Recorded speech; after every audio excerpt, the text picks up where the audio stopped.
에스겔 1장 1절입니다. 에스겔서 1장 1절 말씀. 30째 해 넷째 달 초 닷새에 내가 그발강가 사로잡힌 자 중에 있을 때에 하늘이 열리며 하나님의 모습이 내게 보이니 여호야긴 왕이 사로잡힌 지 5년 그 달 초닷새라. 갈대아 땅 그발강가에서 여호와의 말씀이 부시의 아들 제사장 나 에스겔에게 특별히 임하고 여호와의 권능이 내 위에 있습니다. 아멘. 우리가 지난 시간까지 예레미야 애가를 같이 살펴보았습니다. 오늘은 에스겔에 대한 내용을 전반적으로 한 두세 시간에 걸쳐서 살펴볼 건데요. 우리가 지난 예레미야 그리고 그 전에 이사야를 공부할 때 느끼는 이사야서에서 느끼는 느낌, 예레미야서에서 느낀 느낌을 보면 이사야는 강한 웅변적인, 그러니까 이사야는 유다의 멸망 전의 내용이고, 그 다음에 지난번에 공부했던 예레미야는 멸망을 바라보고 하는 예언이었다면, 오늘 에스겔은 멸망 전과 멸망 당한 것이 같이 동시에 겹쳐져 있는 때에 예언되어진 거라고 볼 수가 있습니다.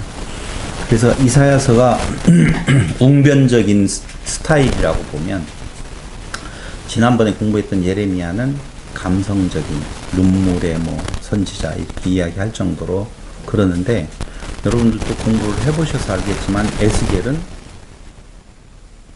이사야가 웅변적이고 예레미야가 감성적이라고 보면 에스겔은 음악적, 문학적, 그렇구나.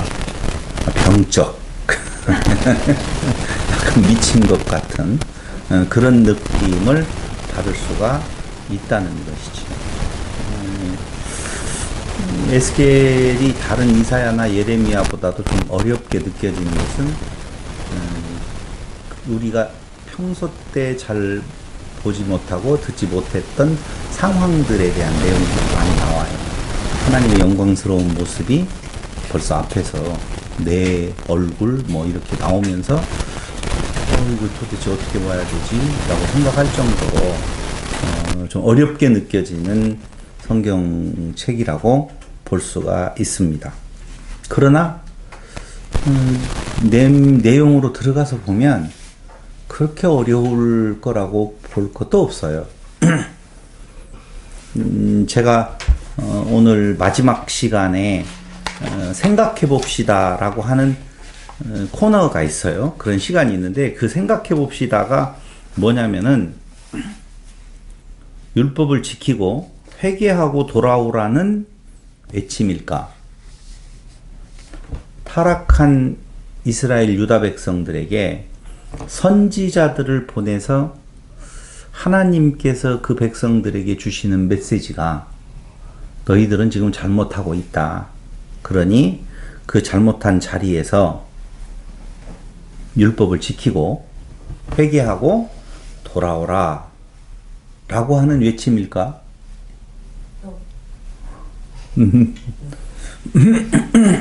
마지막에 가서 생각해 봅시다라고 하는 세 문제 중에 한 문제가 그럴까? 라고 하는 문제예요. 그럼 그 문제에 대한 답은 노라고 해야만이 되죠. 만약에 yes라고 했었을 경우에는 진짜 문제가 많아요. 왜냐면 선지자들을 많이 보내잖아요. 이사야, 예레미야, 에스겔, 다니엘, 뒤에 가서 소선지자들도 굉장히 많은데 전부 다 보냈잖아요. 보내서 방금 이야기한 대로 심판을 경고하고 그리고 회개하고 다시 돌이키라고 하는데 그 말대로 하나도 안 됐단 말이에요. 이렇게 반응이 그래요? 아니, 선지자들이 그렇게 많이 이스라엘과 유다에 대해서 외쳤는데 그들이 그 말을 듣고 돌이켰다면 망하지 않았을 거 아니에요. 근데 망했잖아요, 결국은. 돌이켰다, 안 돌이켰다? 안 돌이켰다는 거잖아요. 그럼 안 돌이켰으면, 하나님은 돌이키는 것이 목적이었으면, 그렇게 많은 선지자들을 보냈는데도 돌이키지 않았다면, 하나님은 실패자 아니냐? 이런 질문 할 수 있겠죠.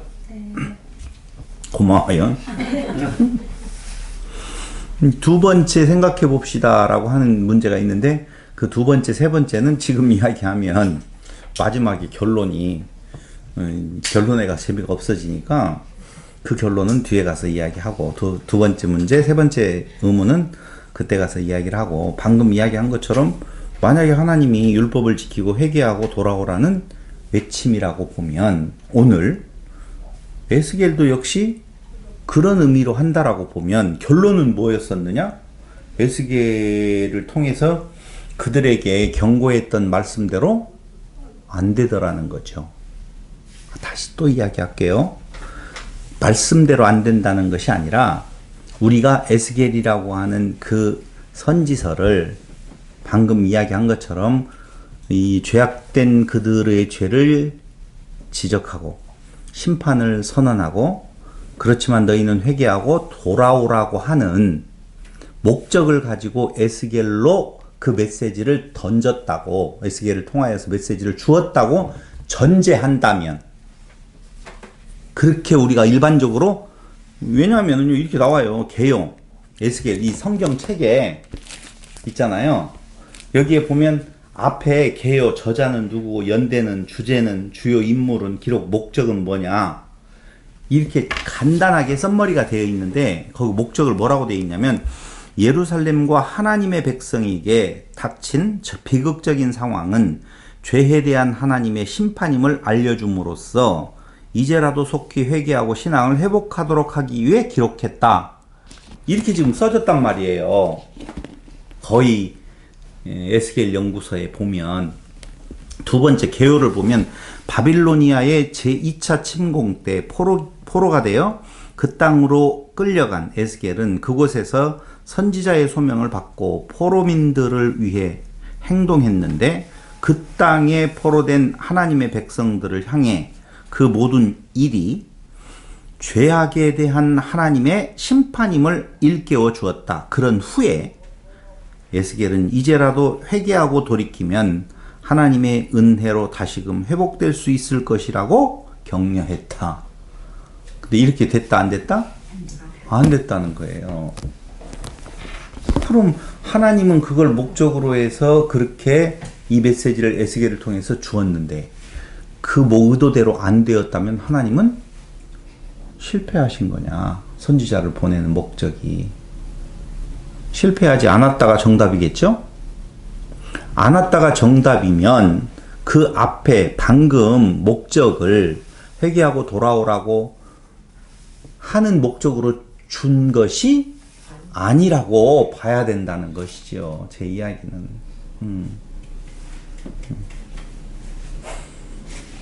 이게 정말 중요한 이야기예요.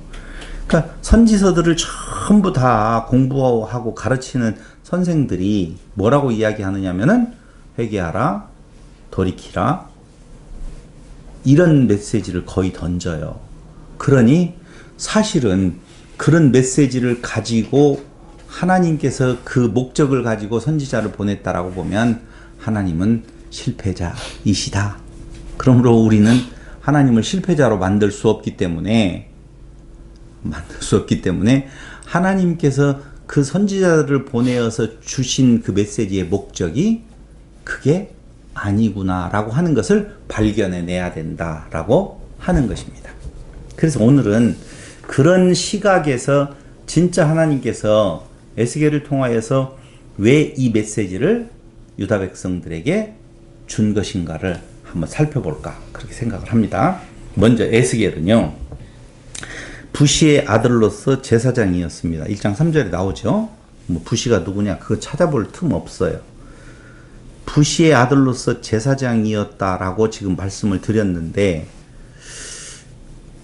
원래 제사장으로 봉직을 하는 때가 언제냐면은 30세 때예요. 25세부터 29세까지는 인턴이에요. 인턴이고 30세부터 봉사를 하게 되어져 있거든요.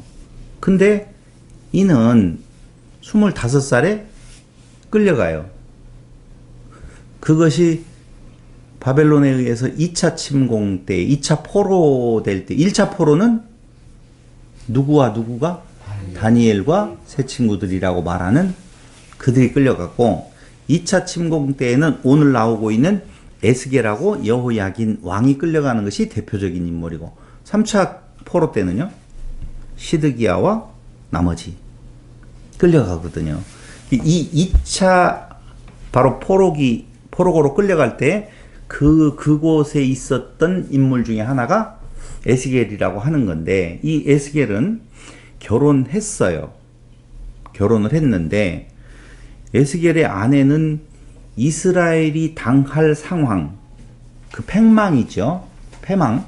그 당할 상황에 대한 예시로서, 표징으로서 여호와께서 빼앗아 갔어요.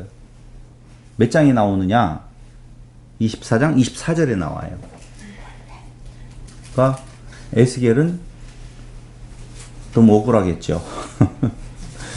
이쁜 아내가 하나님께서 앞으로 당할 유다의 상황이 이렇다라고 하는 것을 표징, 예시로 보여주기 위해서 하나님 빼앗아 갔다고 24장 24절에 그렇게 말을 해주고 있거든요.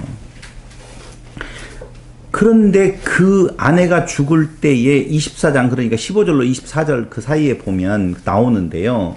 슬퍼할 겨를도 없어요. 없이 그는 제사장인데 선지자가 되어서 이제 그 메시지를 받게 되어지고, 그 메시지를 이스라엘 유다 백성들에게 전하게 되어지는데요. 여기 성경 24장 24절에 보면 이 일을 통하여서 하나님이 주 여호와인 줄 알게 된다, 이렇게 이야기를 하거든요. 우리는 관심이 어디에 있냐면 사는 데 관심이 있어요. 그러니까 이스라엘이 망하지 아니하고 유다가 패망하지 아니하고 에스겔의 아내가 병들었으면 병이 나으면 좋겠다는 것이지, 하나님이 오히려 유다의 패망을 보여주려고, 미리 표징으로서 보여주려고 그의 아내를 빼앗아 가는 것은 잘 상상하기가 어려울 정도지요. 보통 신앙인들이 갖고 있는 생각들이 그렇다는 것이죠. 근데 오히려 하나님은 그 일, 그 사건을 통하여서 하나님이 주 여호와인 줄 알게 된다, 이렇게 이야기를 하고 있다는 것이죠. 그러니까 관심은 뭐냐면은 병을 낫느냐, 하나님의 백성들이 어떻게 사느냐에 관심이 있는 것이 아니라 하나님이 누구인 줄을 알게 하는 것이 하나님 입장에서의 중요한 관점이다 라고 보시면 돼요. 그럼 우리는 성경을 공부해서 하나님을 안다, 하나님이 누구인 줄을 안다, 여호와이신 줄을 알게 되어진다. 이게 이제 여호와의 이름이 이제 중요한 내용이 되어져요. 여호와의 이름, 오늘 참 중요한 이름이에요. 여호와를 야훼라고 하죠.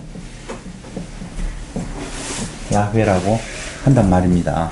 그래서 이 이름에 대한 포커스가 얼마나 중요한지 몰라요. 왜냐하면 아니 야훼라는 단어가 나는 여호와 야훼다, 나는 여호와 야훼인 줄 알게 되어진다, 알게 되어진다. 아니 히브리 발음이에요. 아니 야훼, 이 단어가 문장이라고 볼 수 있나요? 두 단어의 결합으로 되어 있는 아니 야훼라고 쓰여진 내용이 에스겔에서 몇 번이냐, 나는 여호와라, 너희가 내가 여호와인 줄 알게 되어진다, 이 문장이요 몇 번 정도 들어가 있을 것 같아요? 에스겔에 60번 이상 정답이에요. 40번 이상 정답이에요. 10번 이상도 정답이에요. 좀 더 가까이 가면 5번 이상도 너무 멀어진 정답이고, 약 86번 나와요. 86번. 학자마다 조금씩 달리 표현하고 있지만 86번 나오는데, 성경 전체 구약에서 나는 여호와라 라고 하는 요 문장, 아니 야훼라고 하는 단어는 약 100번 정도 나오는데 그 중에 86번이 어디에서 나온다고요? 에스겔에서 나와요. 그래서 에스겔의 정말 중요한 주제는 나는 누구라? 아니 야훼라 라고 하는 내용이에요. 이거 중요해요. 상당히. 뭐 하는 것도 에스겔의 아내가 죽게 되어지는 것도 하나님이 데려갔다고 이야기를 해요. 그것조차도 아니 야훼임을 알게 되어지는 거예요. 여호와. 나는 하나님은 여호와인 줄 알게 되어지는 방편으로서 그를 데려갔다라고 말을 하고 있다. 그 말입니다. 그래서 이는 2차 바벨론 포로 시에 BC 597년이죠. 여호야긴 왕과 바벨론의 포로로 끌려갔습니다. 이때는 느부갓네살에 의한 것이죠. 성전이 파괴되고 왕궁 안의 보물들도 약탈되어져 갑니다. 그러니까 만약에 여기에서 아셔야 돼요. 왜 에스겔은 제사장인데 제사장으로서의 직분을 행하지 아니하고 선지자로서의 역할을 하게 되어지는 건가? 왜 그럴까요? 하나님이 그렇게 부르셨으니까 그러겠죠.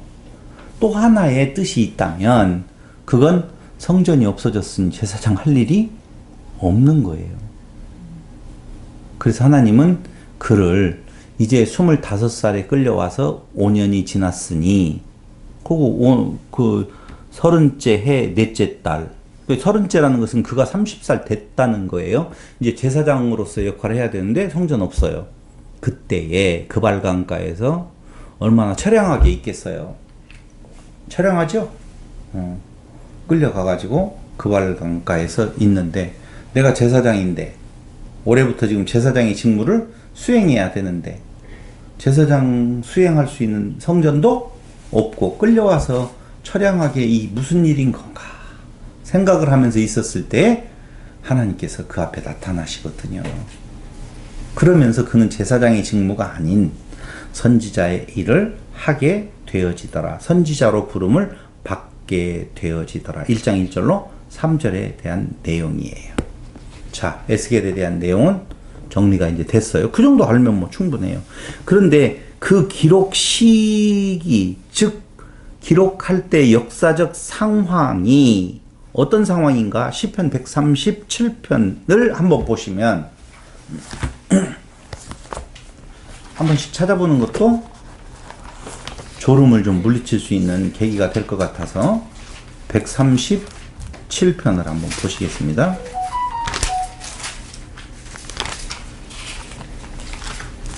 시편 137편 1절로 9절. 우리가 바벨론의 여러 강변 거기 앉아서 시온을 기억하며 울었도다. 그 중에 버드나무에 우리가 우리의 수금을 걸었나니 이는 우리를 사로잡은 자가 거기서 우리에게 노래를 청하며 우리를 황폐하게 한 자가 기쁨을 청하고 자기들을 위하여 시온의 노래 중 하나를 노래하라 함이로라. 우리가 이방 땅에서 어찌 여호와의 노래를 부를까? 예루살렘아 내가 너를 잊을진대 내 오른손이 그의 제주를 잊을지로다. 내가 예루살렘을 기억하지 아니하거나 내가 가장 즐거워하는 것보다 더 즐거워하지 아니할진대 내 혀가 내 입천장에 붙을지로다. 여기 자 혀가 입천장에 붙으면 말이 돼야 안 돼요? 안 되잖아요. 근데 에스겔에서도 그 내용이 나와요. 에스겔의 입천장에 혀가 닿게 만들어 가지고 말을 못하게 만들어요.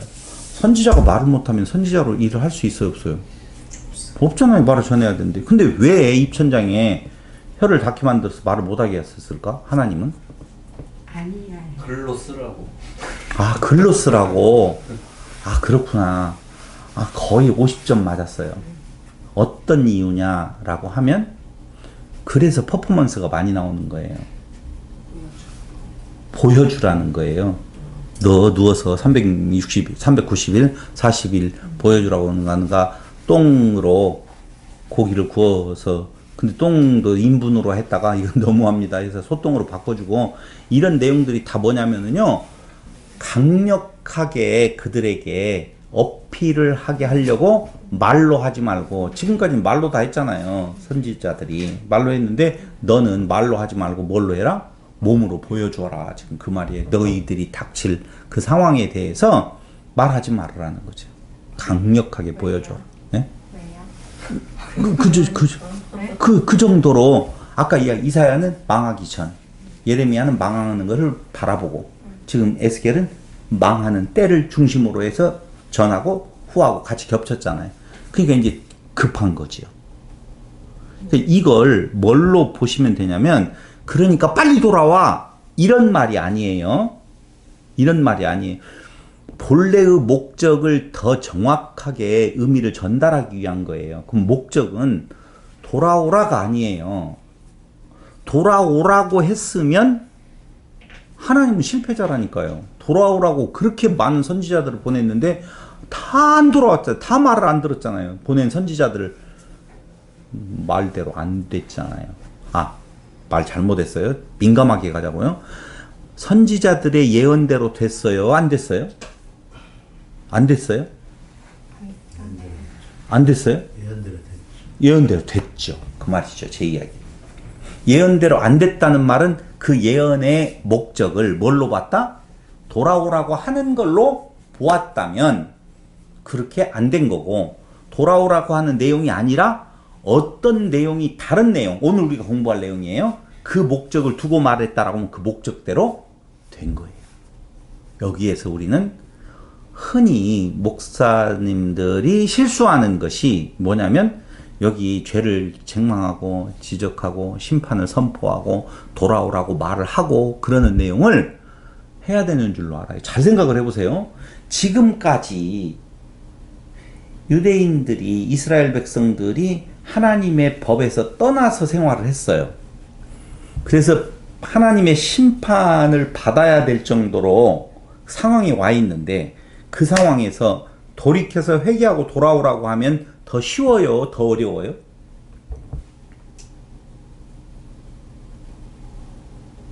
죄송해요. 질문을 어렵게 해서. 어렵고도 쉬워요. 그게 여러분, 순수한 때에 순수한 첫 출발에서 은혜가 있었는데도 불구하고 그들은 하나님을 떠난 자리에 있었어요. 근데 떠난 자리에 있는 그들을 돌이키는 것이, 살 찌기 전에 찌지마 쪘어요. 쪘는데 거기에서 살을 빼라고 하면 빼기가 쉬워요? 빼기가 더 어려워요? 어렵다 그 말이죠. 얘가 적절했는지는 모르겠지만. 그러니 그거 아니에요. 그러니까 이미 죄악에 젖을 대로 젖어서 그곳에 푹 빠져 사는 자들에게 하나님께서 돌아오라고 이야기를 한다고 해서 돌아오라는 말로 그걸 그대로 믿고 돌아가야 된다고 말을 한다면은 그건 불가능한 일이다 그 말이에요. 근데 사람들은 그 착각을 한다니까. 그러니까 어쩌다가 한 명 정도 그 모습이 보여지면 그걸 예로 들어가지고 모든 사람들이 그 길을 가야 된다라고 하는 것처럼 말을 해버린다니까요. 이게 어려운 거예요, 사실은. 오늘 정말 중요한 이야기 몇 가지가 가요. 진짜 중요한데, 오늘. 한번 중요한지 안 중요한지 한번 보자고요. 결국은 기록할 당시의 그 상황을 시편에서도 말하는 것처럼 절망 속에서 무기력하게 살아가는 자들이에요. 그럼 직접 목적적으로 쓴 목적을 보면 재난의 현실을 수용할 수 있도록 메시지를 전하는 것이죠. 지금 절망 가운데 있잖아요. 근데 이 상황은 왜 온 건 줄 알아? 이런 것 때문에 왔어. 그럼 뭐 때문에 여기 상황에 와 있겠느냐? 그들의 죄악 때문에 그래요. 그들의 죄악은 무슨 죄를 졌다고? 예? 본인인데 우상숭배라고. 그렇게 나오죠. 우리가 여기까지 배운 걸로 말하면 인간인 것이 죄예요. 여기에서 우리 한번 생각하고 갑시다. 한번 해볼까요? 생각하고 갑시다. 의인은 없나니, 이따 말 나오는데 하나도 없다고 나오잖아요. 아니, 의인은 없는데 하나도 없다고 나오는데 의인 되라고 말을 한다면 말 돼요, 안 돼요? 안 되잖아요. 그러면 성경에 대한 내용을 보면 의인 되라고 하는 것 같은 내용이 거의 대부분이잖아요. 그러면 앞뒤가 안 맞아요, 사실은. 자, 보세요. 욥 구원 받았을까요? 못 받았을까요? 모르겠어요. 다도 모르겠네. 받았겠죠. 그렇게 대답을 하잖아요. 그럼 욥은 의인이에요, 아니에요? 의인이라고 했어요. 그 의인이라고 나와요. 그럼 의인은 없나니 하나도 없다라고 하는 그 의인과 욥이 의인이라고 말하는 의인은 다른 말일까요? 다른 것 같아요. 정말 같아요. 의인이라고 해주는 의인이고 나머지는 그럼 봐봐요. 우리의 구원은 오늘은 에스겔을 가지고요. 우리가 그동안에 고민했던 문제를 몇 가지는 풀어낼 수 있는 시간을 가지려고 그래요. 구원은 예수지요? 일반적인 공식, 그렇죠? 그러면 구원은 예수인데, 예수는 지금으로부터 2600년 전이고 2000년 전이고, 욥은 그 훨씬 전이잖아요. 그럼 욥은 예수 없이 구원함이 있을까요?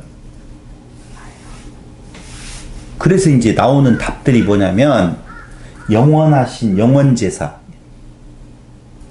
단번에 드려진 영원한 제사로 과거, 현재, 미래에 할 것 없이 모든 죄를 다 씻어준다. 그러므로 욥은 오실 메시아를 바라보는 자였었다. 이렇게까지 이야기를 하거든요.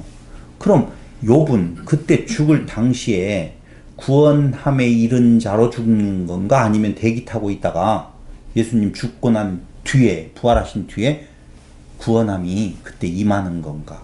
무엇일 것 같아요? 신방 타야죠. 자, 왜 의인은 없나니 하나도 없느냐? 좀 이따 이야기를 하겠지만, 오리 키워봐서 알잖아요. 이제 안 키우는구나. 개를 키워보면은요, 개가 이쁜 짓 해요. 사람같이 이쁜 짓을 해요. 그런데 개는 개예요. 이 말이 무슨 말이냐면, 그 한 마리의 개를 내 자식같이 생각하고 그렇게 대해주는 사람들이 많이 있더라고요. 키우는 개 한 마리를 자기 가족같이 엄마라고 하고 자식같이 대해요. 이해됐죠?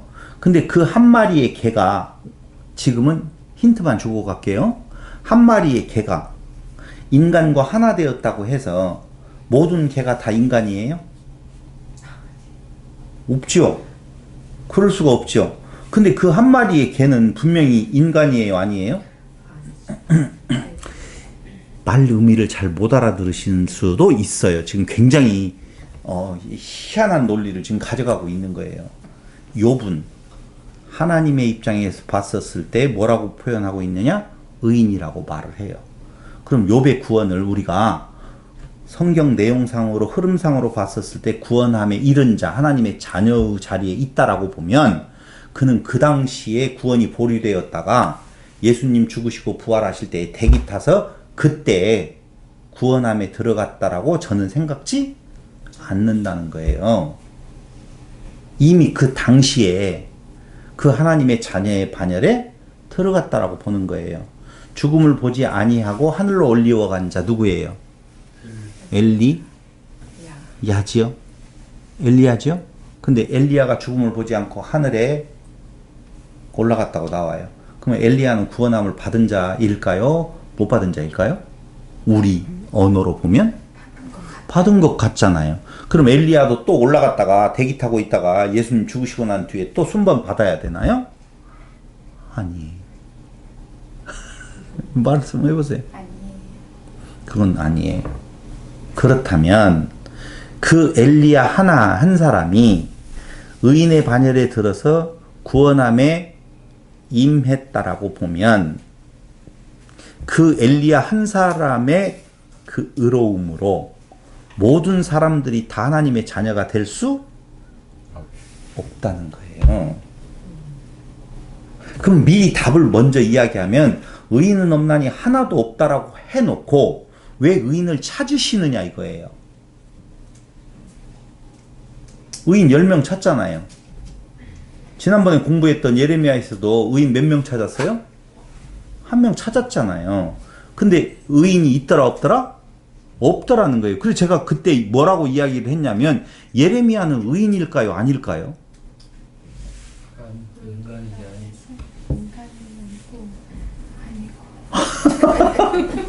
이게 너무 어려워요, 사실은. 이사야는 의인일까요? 아닐까요? 이사야는 구원에 아니라고 말을 하면 그럼 의인은 아니라고 보면 구원을 못 받는 거 아니에요. 그러니까 이사야도 대기 타고 있다가 예수님 죽으심에 그렇게 해서 구원함을 받는 건가요? 너무 이상하지 않아요? 헷갈리잖아요. 예수로 가는 과정이죠. 예수로 가는 과정에 있으니까 그때는 구원을 못 받고 있다가 예수님 죽으시고 부활하심에 이 힘으로 그때 구원을 받는 건가요? 예수님이 하나님이 왔으니까 네. 그러니까 하나님을 믿으니까 구약에는 그때는 받을 수 있잖아요. 저는 여기에서 답을 먼저 해놓고 간다면 한 사람의 의인을 찾으시는 그 하나님의 음성은 개 한 마리가 그 가정에서 인간으로서의 대접을 받는 것 한 마리예요. 근데 그 한 마리의 그 죽음으로 그 한 마리의 인간으로서의 대접을 받는 그거를 대표적으로 해서 모든 개들이 다 인간이 될 수가 없는 것처럼 한 사람의 그 죽으심으로 말미암아 모든 인간이 신됨에 갈 수 있는 그 의인은 누구밖에 없다? 예수밖에 없다는 거예요. 그래서 의인 한 사람을 찾으실 때 그 찾으시는 의인은 누구를 찾으시는 건가? 의인은 없나니 하나도 없다라고 하는 말은 그 한 사람 한 생명으로 말미암아 모든 사람을 죄에서 구원할 수 있는 그런 의인은 없다. 그 피는 없다는 거예요. 그럼 한 사람이 그 한 사람 자체로 한 마리의 개가 그 가정에서 하나의 인간같이 인정이 되는 것처럼 이사야도 그렇고 예레미야도 그렇고 욥도 그렇고 그렇게 볼 수 있다는 거예요. 제가 여기에서 그것이 맞아요 이렇게 확실히 말을 안 하려고 하는 이유는 이거 갖고 별별 시비를 연구도 안 하면서 저한테 시비를 걸까봐 제가 지금 어렵게 이야기를 하고 있지만 저는 개인적으로 그렇게 생각한다는 거예요. 그래서 한 사람의 의인을 찾으시는 그 한 사람은 인자로서의 의인되는 예수. 근본적인 구원은 인간이 신이 되는 건데 하나님의 아들이 되는 건데 그 모든 인간들의 그 죄를 모든 인간됨에서 신됨으로 갈 수 있는 그 가치 있는 피는 오직 예수밖에는 없다. 하나님 자신밖에는 없다는 거예요. 보세요. 개가 진짜 사람이 되려면 어떤 과정을 거쳐야 되냐면요. 개 상태로 있었을 때 넌 사람이야 라고 하도 안 돼요. 이유는요. 어떻게 개가 사람의 그 법, 신의 법은 어디에 나와 있냐? 레위기에 나와 있단 말이에요. 근데 사람이 가지고 있는 법이 있어요. 인간대 법. 아무리 훈련 잘 받은 개라도 그는 네 발로 걸어가요. 밥을 먹을 때 손으로 떠먹지 아니하고 뭘로 떠먹어요? 입으로 핥아먹게 되어 있어요. 설사 그가 발을 이용해서 젓가락질을 배워가지고 밥을 떠먹는다 할지라도 완벽한 인간으로서의 흉내를 낼 수는 없는 거라니까요. 할 수 없어요. 그러면 걔가 진정으로 인간이 되려면 어떻게 돼야 돼요? 다시 태어나야 돼요. 어떻게 다시 태어나요?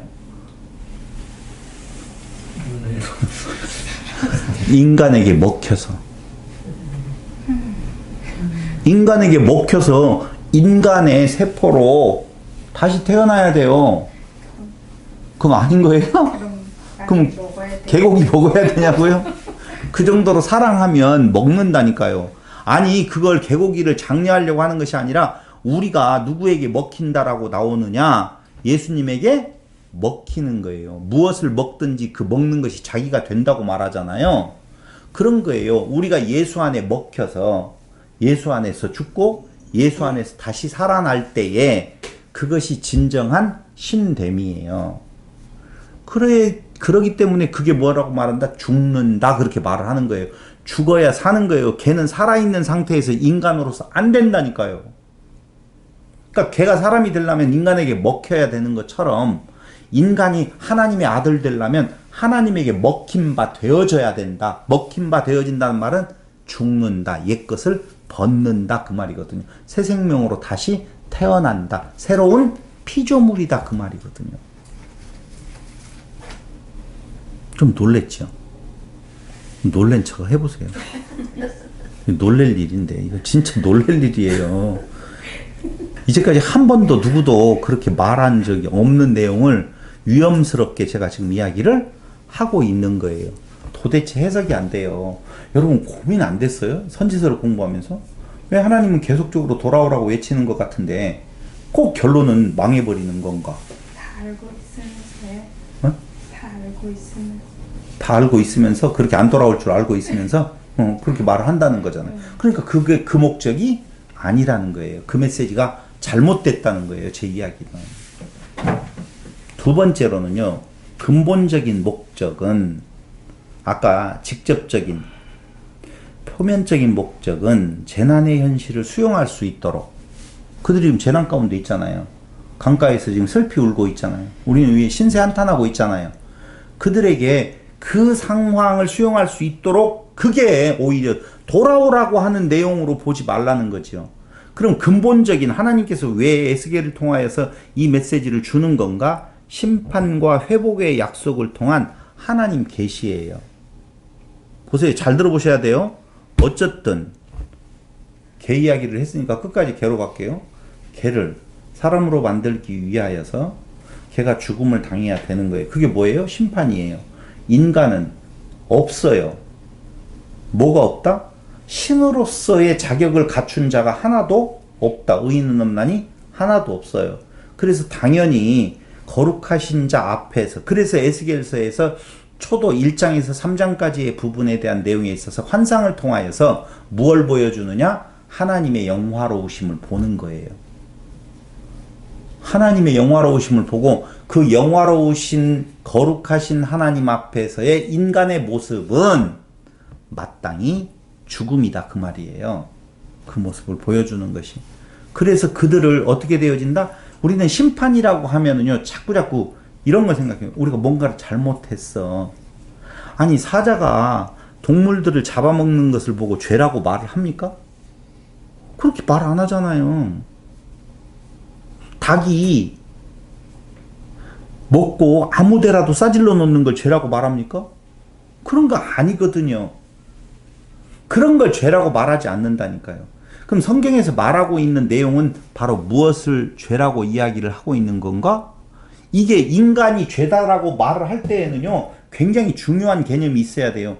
인간의 하는 모든 행동들은 다 하나님의 기준에, 즉 인간의 기준에 개가 못 맞추는 것처럼 하나님의 기준에 인간이 맞출 수가 없는 거예요. 그래서 그 인간을 뭐 어떻게 하고 심판은 곧 죽이시고 죽인 다음에 그 죽음으로 끝나는 것이 아니라 회복.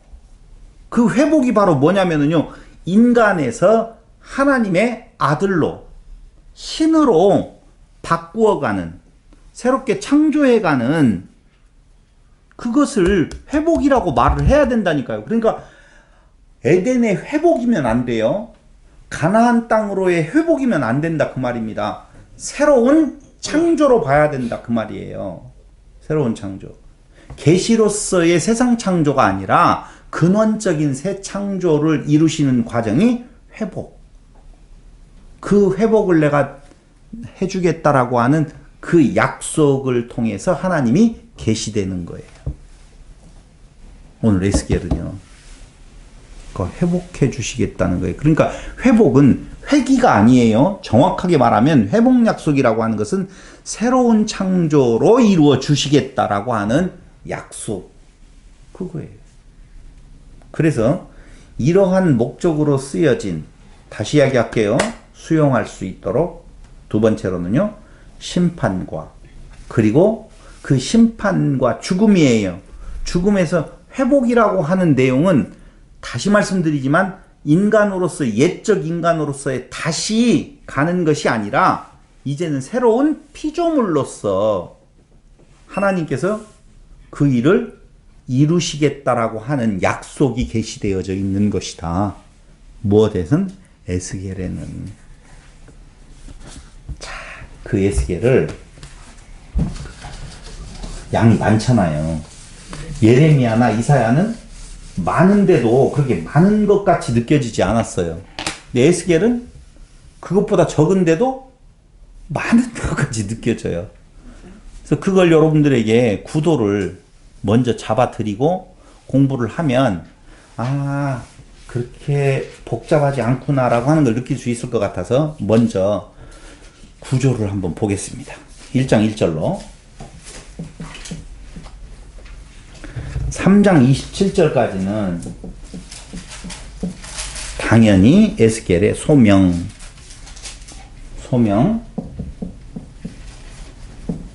선지자로 부르셨다.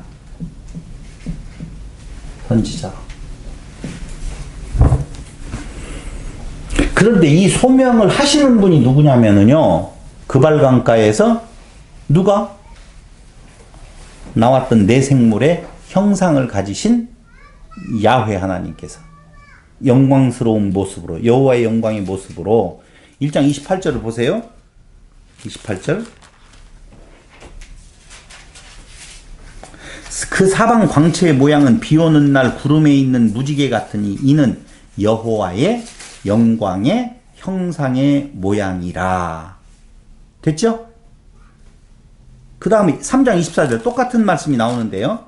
3장 24절에 보면 주의 영광, 23절. 내가 일어나 들로 나아가니 여호와의 영광이 거기에 머물렀는데 내가 전에 그발강가에서 보던 영광과 같은지라. 내가 곧 엎드리니 주의 영이 내게 임하사 나를 일으켜 내 발로 세우시고 내게 말씀하여 이르시되 너는 가서 내 집에 들어가 문을 닫으라. 그러니까 그발강가에서 봤던 그 모습, 또 여기 3장에서 말하는 내용, 그 형상. 그래서 그 형상이 뭐 나오는데 그건 뭘 뜻해요? 예전에 저도 거기에 매여 있었어요. 야, 여기서 사자의 모양은 뭐고, 사람의 모양은, 코끼리의 모양은 뭐고, 이런 거 풀려고 그랬었는데 그 의미 있다 없다? 의미 없어요. 그냥 여러분들이 그발강가에 지금 딱 서 있는데 하늘에 이상한 현상이 딱 나타나고 뭐가 딱 나타나요? 세상에 안 봤던 모습이에요. 그걸 세상의 언어로 표현을 했는데 지금 이렇게 표현했다고 봐봐요. 그거 보고 있다고 봐봐요. 어쩌다? 와, 이거예요. 그냥 해석하지 말라고요. 뭐 그 무슨 뭐고 무슨 이런 거 하나도 해석할 거 없어요. 그냥 영광의 모습. 그분이 에스겔을 선지자로 부르셨다. 지금 그 말이에요. 요거 내용 보면 됐어요? 너무 쉽게 이야기해서 죄송해요. 4장 1절로 24장 27절까지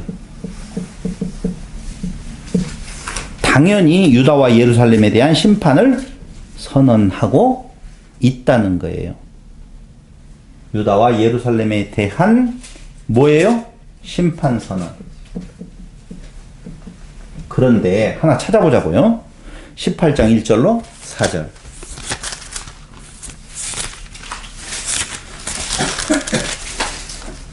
또 여호와의 말씀이 내게 임하여 이르시되 너희가 이스라엘 땅에 관한 속담에 이르기를 아버지가 신포도를 먹었으므로 그의 아들 이가 시다고 하면 어찌 됨이냐. 주 여호와의 말씀이니라. 내가 나의 삶을 두고 맹세하는. 이 말은 뭔 말인지 알죠? 그런 속담이 있어요. 아버지가 신포도를 먹었는데 그의 아들의 이가 시다는 거예요. 이 말이 무슨 의미냐면요, 우리의 아버지 때 우리의 조상들이 잘못해가지고 우리가 이 개고생한다, 이런 말이에요. 우리가 왜 여기까지 끌려와야 되는 줄 아느냐? 우리 선조 때에서 잘못했기 때문에 그렇다라고 이야기. 그럼 자기들은 죄가 있다 없다? 없다는 거예요. 그렇게 말하는 자에게 지금 하시는 이야기가 어찌 됨이냐? 주 여호와의 말씀이니라. 내가 나의 삶을 두고 맹세하노니 너희가 이스라엘 가운데에서 다시는 이 속담을 쓰지 못하게 되리라. 모든 영혼이 다 내게 속한지라.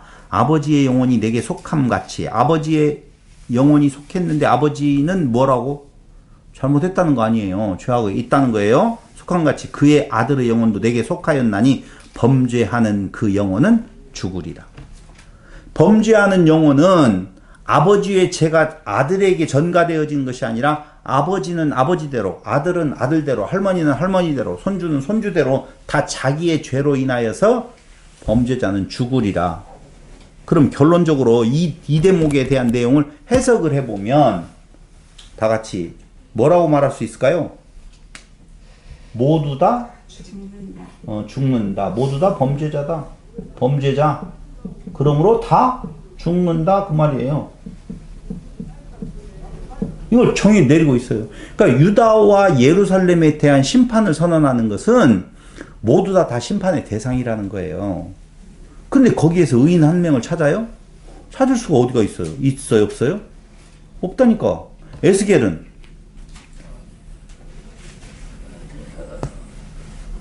에스겔 이거 어떻게 해야 되나? 아까 이야기 내나 했잖아요. 하나님께서 에스겔을 소명을 할 때 죄인으로서 소명을 했을까요? 그러니까 예. 죄인이죠. 에스겔 개인은요, 우리가 생각을 할 때 아까 욥이나 이런 사람과 똑같다라고 본다니까요. 그래서 에스겔이 그렇게 하나님 편에 서서 그걸 외치고 자기 아내가 죽었는데도 불구하고 그걸 원망이나 불평으로 가지 아니하고 오히려 더욱더 적극적으로 그 메시지를 지금 전달하면서 이 정도로 하면 의인이라고 말할 수 있지 않아요? 그래봤자 인간이고. 그러니까 그렇게 지금 이야기할 때 그럼 뻔한 거 아니냐. 뭐라고 해봐야 인간인데 의인은 없는데 다 똑같은데 뭐라고 돌아오라고 하고 자꾸 회개하라고 말하고 그러느냐. 그럼 하나님이 그때 뭐라고 말하죠? 알고는 있어요. 지금 장난 나랑 하십니까? 뭐 이렇게 하는 거 아니냐 이거죠. 뻔한데 우리가 지금 어떤 사람을 갖다가 대더라도 그건 다 죄인이지요 라고 이야기한다면 다 무슨 짓을 해도 괜찮은 것 같잖아요. 솔직히 욥 같은 경우에 굳이 그거 욥을 통하여서 찾으려고 하잖아요. 욥도 뭐 때문에 의인이 안 되지? 이런 걸 찾으려고 한다 그 말이에요. 그럼 뭐야? 그럼 성경 필요 없잖아요. 다 죄인인데. 욥도 그렇다라고 하는데 우리 보고 다른 삶을 살아가라고 지금 있는 자리에서 돌이켜서 다른 삶을 살아가야 된다고 말하는 것은 욥까지도 하물며 그러할진데 어떤 사람이 그 길을 돌이켜서 갈 수가 있어요? 있어요? 자신 있어요? 그러니까 몽롱해가지고 그래도 갈도록 노력을 해봐야지 라고 생각하면서 피곤한 인생, 피곤한 신앙생활을 한다라고 하는 거예요. 그게 화난다는 거라니까. 그 메시지가 아닌데 분명히 다른 메시지예요. 분명한 것은. 근데 그렇게 강단에서는 다 이야기를 해버려요. 이제까지 그런 설교 안 듣고 무슨 설교 들었어요? 그렇게 살았으면 안 됩니다. 어떻게 해요? 욥같이 살을까요? 그것보다도 더 잘해야 됩니다. 그럼 포기입니다 하고 빨리 손 들고 나와야지. 어떻게 더 이상 어떻게 살아요? 욥은 그만두고라도 누구를 할까요? 바울? 아무리 의롭게 살려고 해도 해도 신이 있어서 안 된다고 하는데 뭘 돌아오라고 하고 그래요. 그러니까 예수에게로 몰아가기 위한 하나님의. 그럼 그렇게 차라리 말을 해버리든지. 근데 그게 아니잖아요 지금. 그러라고 해야 죄가 성립이 되니까. 이미 앞에 기준이 레위기서에 다 있어서 돌아오라고 안 하더라도 이미 죄는 죄대로 성립이 돼요. 그러니까 개념이 그게 아닌데 너무 우리는 윤리와 도덕적인 개념으로 성경을 바꿔서 생각하는 것이 되어 있어요. 요거 오늘 말한 거라니까요. 부모의 죄 때문에 아담이 선악의 열매를 따먹은 것 때문에 우리의 죄가 이렇게 왔다. 그 말이 아니라는 거예요. 그럼 우리는 선악을 하는 열매로 먹은 적 있어요? 없어요? 안 먹었어요. 안 먹었잖아요. 나버리. 없잖아요. 그럼 오늘날 어느 교회 하나 잡을까요? 어느 교회? 저 여의도 먼 교회? 사람 잡읍시다.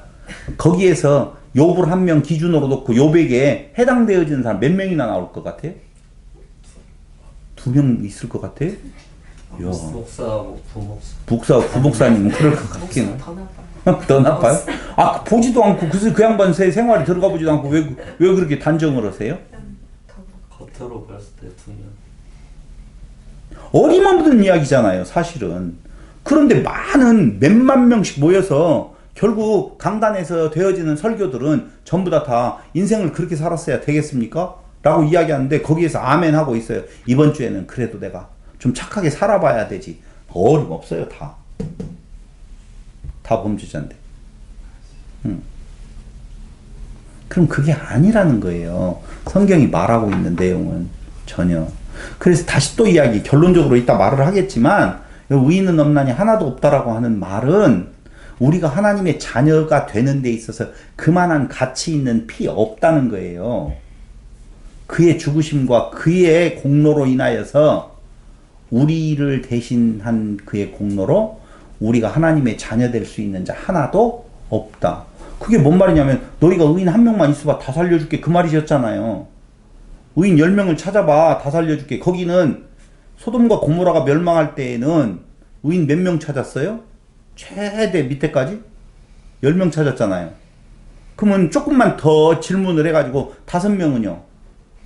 또 질문을 해가 1명은요? 그러면 하나님께서 1명은요? 라고 말을 할 때 그것도 된다 이렇게 말했을까요? 1명은 안 돼. 1명은 있을 수도 있으니까 5명 이상으로 하자. 1번, 2번? 질문을 잘못했구나. 소돔과 고모라 망할 때 끝까지 덤벼서 1명 있어도 돼요? 1명 있어도 안 망하게 할래요? 라고 한 질문을 했다면 하나님의 대답은 yes, no. 적어도 2명 이상은 돼야 된다고 말했을까요? 1명을 찾으셨을까요? 1명을 찾으셨을 거라니까요. 성경의 전체적인 내용으로 보면. 근데 그 1명이 바로 누구를 찾으신다? 그 모든 백성들을 살릴 수 있는 1명, 의로움, 그 피, 그걸 말하는 거예요. 그래서 사람으로서는 안 된다 그 말이에요. 사람으로서는. 그 생명을 대신할 어떤 사람도 없다. 어떤 개가 있어서 여기 전라북도 임실군 오수에 가면 의견비 있잖아요. 그 옆에 개고기집이 보신탕집이 있어가지고 지금은 없어졌겠지만 당연히 의견비가 있어요. 왜? 들에서 불나가지고 주인이 타죽게 생겼으니까 지가 물을 묻혀가지고 와서 불을 끄다가 자기가 죽었단 말이에요. 그래서 의견비 세워가지고 지금 있어요. 그 오수에 가보면. 근데 그 의견비가 그 개 한 마리가 그렇게 해서 의롭게 죽었다. 의견이잖아요. 그럼 의견이면 의인이 됩니까? 안 된다니까. 의견은 의견이지. 개 죽음인가요? 개 죽음이에요. 개 죽어요. 그러니까 사람의 죽음이라고 하는 것이 누군가를 위하여서 저 아픈 자를 위하여서 내가 목숨을 대신 저 죄인을 위하여서 내가 목숨을 대신 내놓겠습니다라고 죽어도 그건 의인비는 되어져도 의신비는 안 된다니까. 의신, 의로운 신. 신만이 의롭다고요. 그러니까 개가 사람이 될 수 없는 것처럼 사람이 신이 될 수 없는데 그 갭을 뛰어넘는 것이 아까 이야기했던 그 생명 값, 그건 하나님의 아들 되시는 그분 값 아니면 없어서 의인은 없나니 하나도 없고 인자로 오신 그분이 뭐예요? 유일하게? 의인 한 사람이에요. 그래서 소돔과 같은 고모라와 같은 아니면은 이스라엘 멸망 패망이냐 인간의 모든 자의 죽음을 대신할 수 있는 그 피값으로 인하여서 우리는 하나님의 자녀됨에 영광으로 들어갈 수 있는 그게 하나님의 창조 섭리라 그 말이에요. 창조섭. 왜 이렇게 열을 내는지 모르겠어요. 그게 목사님 근원적인 그런 새 창조예요. 그 네. 인간을 뭘로 가겠다? 사람으로는 안 된다는 것. 그것이 바로 뭐예요? 심판이에요. 모두 다 죽는다 그 말이에요. 그래서 우리가 예수에게 먹힌다는 걸. 먹힌다는 거예요. 그러면 그러니까 우리가 예수를 믿는다라고 하는 말은 예수 안에 죽는다는 말이에요. 한마디로 말을 하면. 그래서 예수 안에서 죽고 예수로 살고예요. 그게 십자가와 부활. 그래서 우리는 새로운 피조물이다. 새로운 피조물은 옛것이 죽고 새 사람이 되었다가 아니라 옛 사람이 죽고 새 신이 되었다 그 말이에요. 신됨이라니까요. 그래서 누누이 말하는 거예요. 신됨의 기쁨이라고 하는 말은 차원을 달리한 존재가 되었다는 말이지. 죄 있는 몸에서 우리는 이제 예수를 믿음으로 죄 없는 사람이 되었다? 그런 거 아니에요. 그런 거 아니에요. 우리의 육을 벗어야 완벽할 것 같은데. 그러니까 있는 상태에서. 그러니까 새로운 씨앗이 지금 떨어졌다고 그랬잖아요. 네, 새로운 피조물로서. 네. 그래서 자라난다고 그러잖아요. 그래서 우리는 승천이라는 말이 하늘이 되었다라고 그랬잖아요. 제가 예수님께 승천하셨는데 어디 가 계셔? 너희와 항상 함께 있다고 그랬잖아요. 임마누엘아. 그럼 함께 있어서 무엇 하는 거예요? 우리로 성장시키는 거예요. 그러니까 지금 육체가 있었을 동안에는 걸쳐 있는 거죠. 한마디로. 그럼 완벽한 신으로서의 모습은 육체가 완전히 걷어진 상태. 그 걷어진 상태를 지난번에 제가 마태복음에서 강론할 때, 마지막 강론할 때 그 이야기 했잖아요. 예수님 십자가에 죽으실 때 무덤이 열리고 일어난 자들이 있었잖아요. 그렇죠? 그들은 부활했다고요, 안 했다고요? 부활했다는 거죠. 그럼 그들은 여기에서 지금 살아요, 안 살아요? 3차원의 세계에서? 3차원의 세상을 안 사는 거거든요. 그러니까 이미 예수님도 부활하셔가지고 그 모습을 보면 벽이 아무런 장애물이 안 되는 모습, 새로운 모습으로 나타나셨기 때문에 사람들이 못 알아본단 말이죠. 그러니까 이 모습이 다시 살아나서 이 모습으로 살아가는 것이 영생이 아니에요. 하늘이 된 삶은 시간과 공간과 형상으로서의 땅에서의 삶하고는 다른 삶이라 그 말입니다. 그래서 우리가 승천이라고 할 때 그 승천은 하늘이 되었다, 되어 산다 그 말이에요. 그러니까 육체가 죽고 승천함이 이루어지기까지는 점진적으로 하늘을 사는, 자라나는 단계라 그 말이죠. 이게 이거 정립이 되어져야 돼요. 이게 그게 자기 부인을 하려고. 한편으로는 자기를 부인하고라고 하는 말은 그때도 이야기한 것처럼 그때 당시에 대한 내용을 중점적으로 하지만 결론적으로 말을 하면 나 없음이잖아요. 우리의 성도들의 삶은. 그러니까 옛 것에 대한 내용이 버려지는 거예요. 무엇을 할 때마다 새 것, 하늘의 것을 아는 만큼 자꾸자꾸 채워지면 옛 것은 벗어버리게 되어진다 그 말입니다. 그러나 육체가 있는 한도 내에서는 그걸 완벽하게 이룰 수 없다는 거예요. 그래서 하나님께서 짧게 살게 하는 거예요. 만약에 한 300년 산다고 보면 괴롭죠. 그러니까 100년 살게 하시는 것이 복이라니까. 아멘이 안 나오네. 한 200년만 살았으면 좋겠어요. 90. 그래서 얼마나 그들의 죄악된 모습이 급했으면 너 입 다물고 퍼포먼스 해라. 4장부터 이제 나오는 거예요. 4장 1절로 17절에 보면 퍼포먼스로 보여줘라. 임팩트 있게 뭔가 충격적으로. 지금 그게 유다와 예루살렘에 대한 심판을 선언하고 모두가 범죄자라고 이야기를 하면서 그들은 심판받는다. 그러니까 심판이 좋다 나쁘다? 좋다. 받아야죠. 그런데 오늘날 교회가 자꾸자꾸 심판받지 말고 하나님께 떳떳하게 나아가라고 이야기한다는 말은 속이는 거라 그 말입니다. 그럼 유다와 예루살렘만 심판을 받느냐? 아니에요. 모든 자들이 다 심판받는다. 그게 몇 장이냐? 25장부터 1절부터 32장 32절까지 이방 열국에 대한 예언이 이렇게 나오는 거예요. 그러니까 그 앞에 복잡하게 여러 말이 나오더라도 다 무엇하다? 죄 아래 있는 자들이다. 다 심판받는다 그 말이거든요. 암몬, 모압, 에돔, 블레셋 25장에 두로와 시돈에 대한 내용 26장 1절부터 28장 26절까지 애국과 아수리에 대한 내용 29장 1절부터 32장까지 다 나오는 거예요. 어떻게 심판을 거기 다 와 읽어봐요. 어떻게 심판이에요. 심판이라는 것이요. 여러분 자꾸 인간적인 심판 생각하시면 안 돼요. 그러니까 어떤 심판? 여러분 최종적으로 우리를 공격하는 무서운 심판의 적이 있어요. 그게 뭐예요? 그 심판을 죽여버리잖아요. 하나님께서. 용? 용? 용? 용 죽겠지. 용 죽겠지?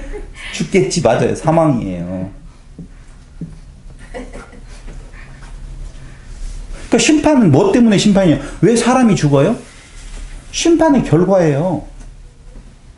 사람이 죽는 이유는요. 심판이 안 죽으면 새로운 삶으로 바뀔 수가 없잖아요.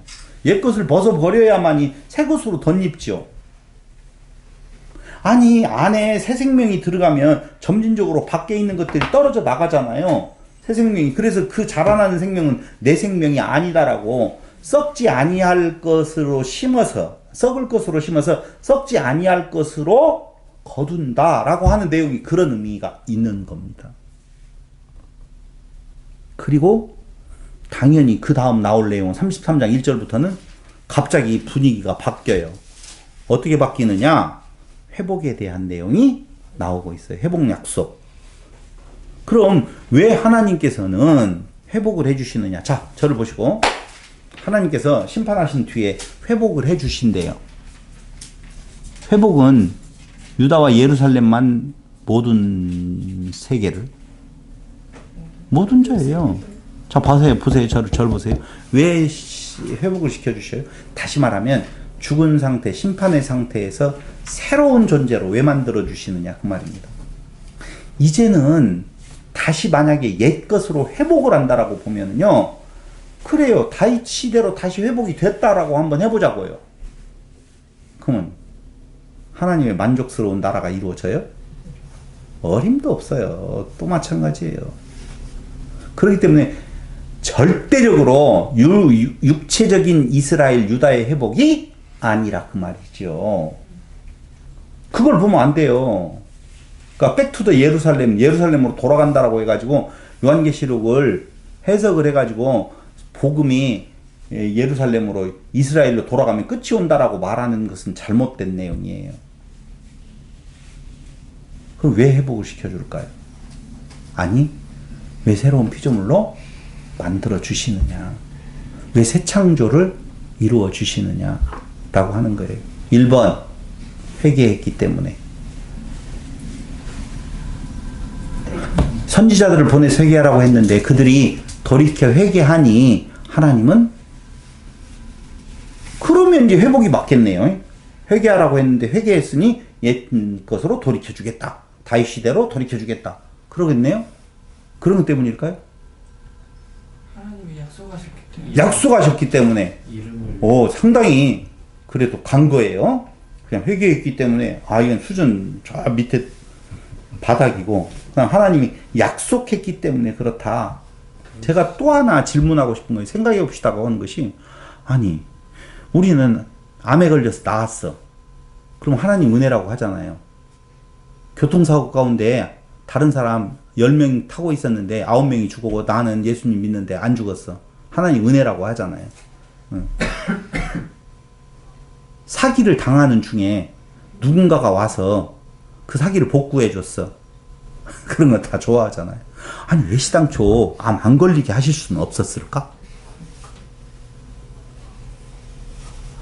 그러면 되잖아요. 굳이. 아니 하나님께서 그렇게 은혜를 베풀어 주실 것 같으면 애시당초 그 고통 속으로 안 들여 보내놓고 살게 하시면 더 좋을 거 아니겠어요? 감사하라고. 감사하라고. 암에 걸려야만이 감사가 되던가요? 암에 걸린 사람들이 오히려 원망하고 불평하고 갈 수 있죠. 그렇지 않아요? 그러니까 낫게. 낫게 해서. 안 낫게 하는 것은 그냥 아이고 저주하고 가버리라고. 뭔가 이상해요. 당신의 이름을. 뭔가 우리 지금 성도들이 가지고 있는 그 믿음이라고 하는 내용을 그 안에 들어가서 보면 사실 조금만 뒤집어서 생각을 해보고 한 번만 더 들어가서 질문을 해보면은 막히는 내용이 너무 많다는 거예요. 대답할 수 없는 내용. 왜 회복을, 아니요, 회복이라고 하는 말이 조금 거시기하지만 왜 하나님은 그 죽은 자리에서 다시 살리시는 건가? 새롭게 살린다라고 약속을 하시는 건가? 한번 보자고요. 36장 22절로 23절.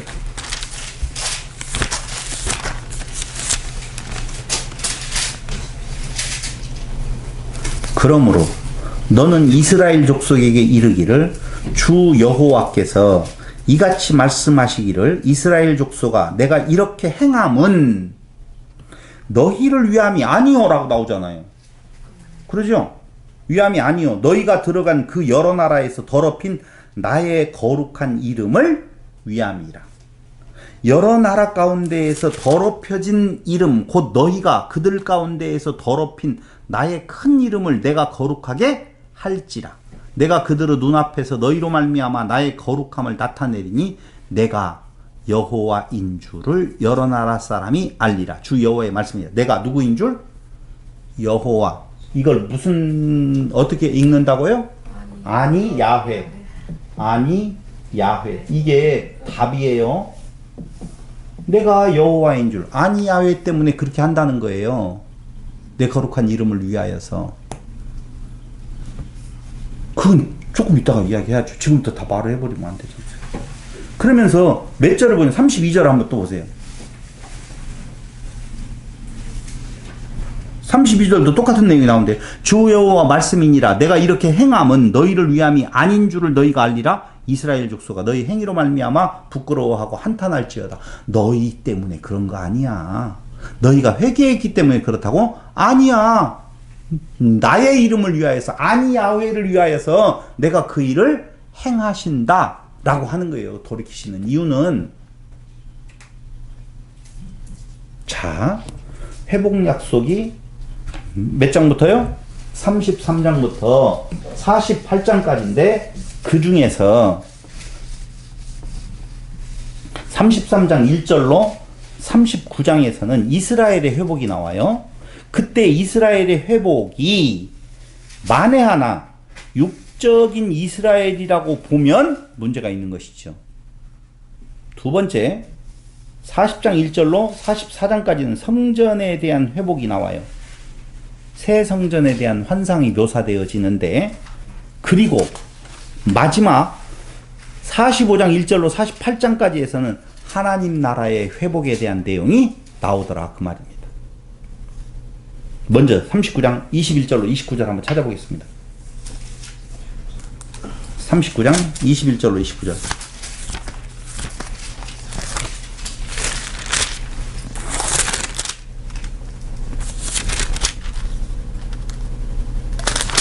(21절) 내가 내 영광을 여러 민족 가운데에 나타내어 모든 민족이 내가 행한 심판과 내가 그 위에 나타낸 권능을 보게 하리니 그날 이후에 이스라엘 족속은 내가 여호와 자기들의 하나님인 줄 알겠고 여러 민족은 이스라엘 족속이 그 죄악으로 말미암아 사로잡혀 갔던 줄을 알지라. 그들이 내게 범죄하였으므로 내 얼굴을 그들에게 가리고 그들을 그 원수의 손에 넘겨 다 칼에 엎드려지게 하였으되 내가 그들의 더러움과 그들의 범죄한 대로 행하여 그들에게 내 얼굴을 가리었었느니라. 그러므로 주 여호와께서 이같이 말씀하셨느니라. 내가 이제 내 거룩한 이름을 위하여 열심을 내어. 자, 죄진 이스라엘 때문에가 아니라 당신의 이름을 위하여서 열심을 내겠다. 야곱의 사로잡힌 자를 돌아오게 하며 이스라엘 온 족속에게 사랑을 베풀지라. 그들이 그 땅에 평안히 거주하고 두렵게 할 자가 없게 될 때에 부끄러움을 품고 내게 범한 죄를 뉘우치리니. 이때 뉘우치는 거예요. 뉘우쳐야만이 그 은혜를 베풀어 주신 것이 아니라 내가 그들을 만민 중에서 돌아오게 하고 적국 중에서 모아내어 많은 민족이 보는 데에서 그들로 말미암아 나의 거룩함을 나타낼 때라. 전에는 내가 그들이 사로잡혀 여러 나라에 이르게 하였거니와 후에는 내가 그들을 모아 고국 땅으로 돌아오게 하고 그 한 사람도 이방에 남기지 아니하리니 그들이 내가 여호와 자기들의 하나님인 줄을 알리라. 아니 야훼. 내가 다시는 내 얼굴을 그들에게 가리지 아니하리니 이는 내가 내 영을 이스라엘 족속에게 쏟았음이라. 주 여호와의 말씀이니라. 그러니까 이스라엘에 대한 회복은 철저히 하나님 여호와의 작품이에요. 그런데 거기에 보면 내 영을 너희 속에 두어 하나님의 율례를 행하게 하겠다. 36장 몇 절이요? 27절을 보시면 그렇게 나오죠. 36장 27절에 보면 찾으셨죠? 36장 제가 27절 거기 나왔네요. 37장을 해서 보니까 36장 27절 다시 한번 읽어드릴게요. 또 내 영을 너희 속에 두어 너희로 내 율례를 행하게 하리니 너희가 내 규례를 지켜 행할지라. 자, 내 영을 너희 속에 두어 너희로 내 율례를 행하게 하리니 규례, 율례, 규례를 지키게 하겠다는 거예요. 자, 하나님께서 회복해 주시면 율례와 규례를 지켜요, 안 지켜요?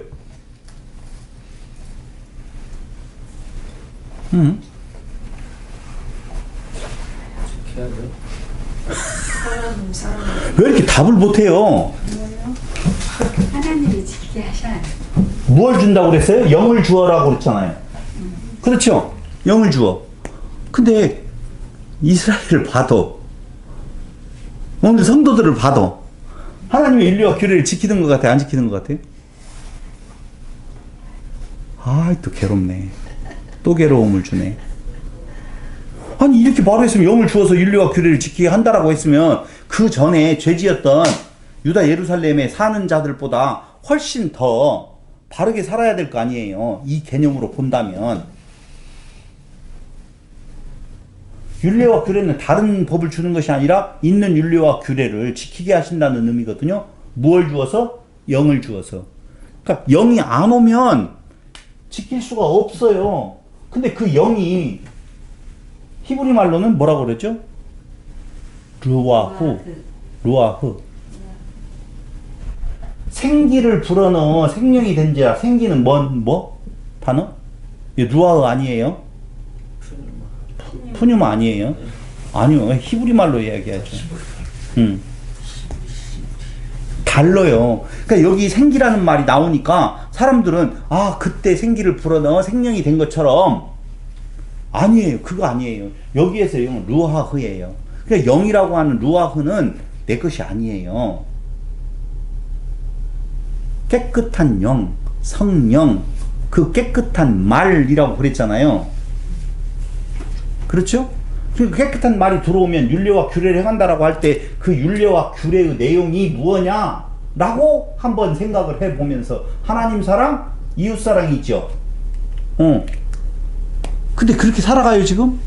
이런 데에서 이제 어려운 거예요. 자꾸. 그러니까 다시 정리해서 우선 1교시 끝내기 위하여서 내 영을 너희 속에 두어 하나님의 율례를 행하게 하겠다라고 36장 27절에 지금 말을 해주고 있어요. 이것이 뭐냐면은요, 회복이 아니라 새로운 창조, 새로운 피조물에게 주는 약속이에요. 약속이. 그게 한편으로 세계명이라고 하는 것은 새로운 항목이 아니라 그 전에 주었던 내기를 통하여서 주었던 것은 신비에 새기는 것이 아니라 어디에 새기는 거냐? 돌에 새겨서 네가 그것을 행하겠다고 지금 덤볐는데 행할 수가 없다는 거예요. 걔가 인간의 법을 지킬 수가 없는 것처럼, 없는 건데도 지키는 것처럼 밥 흘리지 말고 먹어! 그러면 걔가 훈련받으면 밥 안 흘리고 먹을 수 있어요, 없어요? 있잖아요. 사람도 입으로 밥 먹을 수 있으니까 걔도 그냥 입으로 먹는 것까지 이해를 한다 하더라도 그럴 수 있겠지만 세계명이라고 하는 말은 완전히 그 의미가 달라요. 신비에 새긴. 그래서 굳은 마음이라고 하는 것, 죽은 영이라고 하는 걸 바꿔서 새 마음, 새 영을 너희에게 주겠다라고 나오거든요. 그러니까 오늘 1교시를 마치면서 하는 이야기는 이스라엘의 회복, 성전의 회복, 하나님 나라의 회복이라고 하는 것이 몇 장부터? 33장부터 48장까지 쫙 나타나 있는데 여기가 굉장히 중요해요. 그래서 잠깐 쉬었다가 2교시 넘어가도록 하겠습니다.